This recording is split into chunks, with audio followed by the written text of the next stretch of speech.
Subscribe कीजिए ध्येय IAS channel को और बेल आइकन को दबाइए लेटेस्ट वीडियोस सबसे पहले देखने के लिए।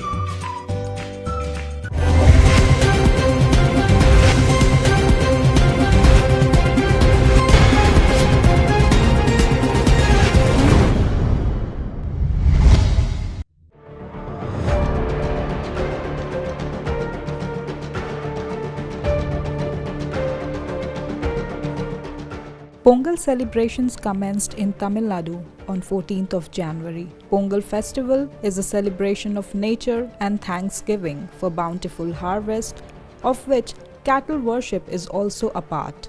With the beginning of this festival, an event of Jallikattu was also held near Madurai, which was witnessed by Congress leader Rahul Gandhi. Jallikattu is a bull taming sport that has traditionally been part of the festival of Pongal. With assembly polls round the corner in Tamil Nadu, the Pongal festival and Jallikattu have caught the attention of political parties. Apart from gaining its attention in the political space currently, Jallikattu has always been criticized and contested topic among the animal rights group and also over the issue of animal cruelty. In today's edition of RDNS, we will be discussing about Jallikattu, its history, some important facts of it, along with arguments and concerning this tradition.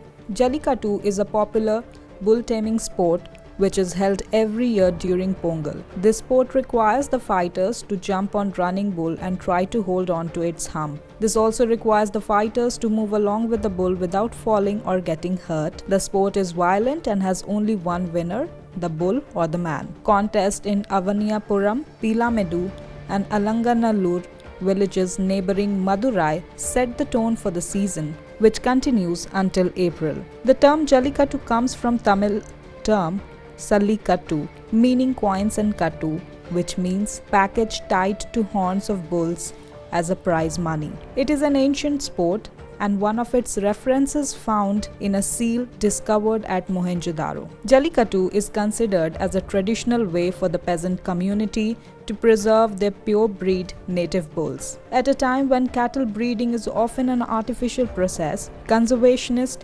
and peasants argue that Jallikattu is a way to protect these male animals which are otherwise used only for meat if not for plowing. Keeping in mind the pandemic, the government has permitted only 150 people at an event and the negative certificate for COVID-19 is a mandatory for each one present this year for the Jallikattu event. The process of registration for this event begins in 10 days advance, followed by the medical checkup for both the bulls and the fighters. Now let us know, why has Jallikattu been the subject of legal battles over the years? In India, legal battles surrounding animal rights issues emerged back in early 1990s, but Jallikattu first came under legal scrutiny in 2007 when the Animal Welfare Board of India and the animal rights group PETA moved petitions in the Supreme Court against Jallikattu as well as bullock cart races. The Tamil Nadu government made its way out of the ban by passing a law in 2009 which was signed by the governor.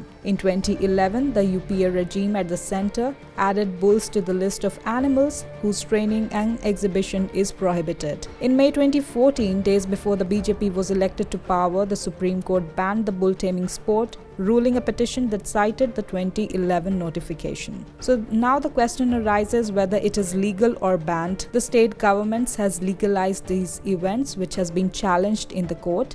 In January 2017, huge protest erupted across Tamil Nadu against the ban, with Chennai city witnessing a 15-day-long Jallikattu uprising. The same year, the Tamil Nadu government released an ordinance amending the Central Act and allowing Jallikattu in the state, which was later ratified by the President. PETA also challenged the state move, arguing it was unconstitutional. In 2018, the Supreme Court referred the Jallikattu case to a constitution bench, where it is pending now. One of the important questions to be resolved is whether the Jallikattu tradition can be protected as a cultural right of the people of Tamil Nadu, which is a fundamental right. Article 29(1) mandates that any section of the citizen residing in the territory of India or any part thereof having a distinct language, script or culture of its own shall have the right to conserve the same. Currently, except in Tamil Nadu and Karnataka, these sports remain banned in all other states, including Andhra Pradesh, Punjab, and Maharashtra,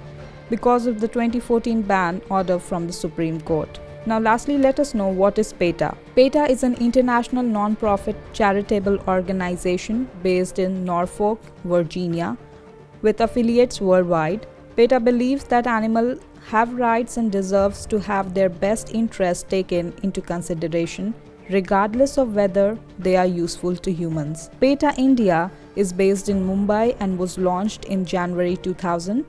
PETA India focuses primarily on the areas in which the greatest number of animals suffer the most, that is, in laboratories, in the food industry, in the leather trade, and in the entertainment business.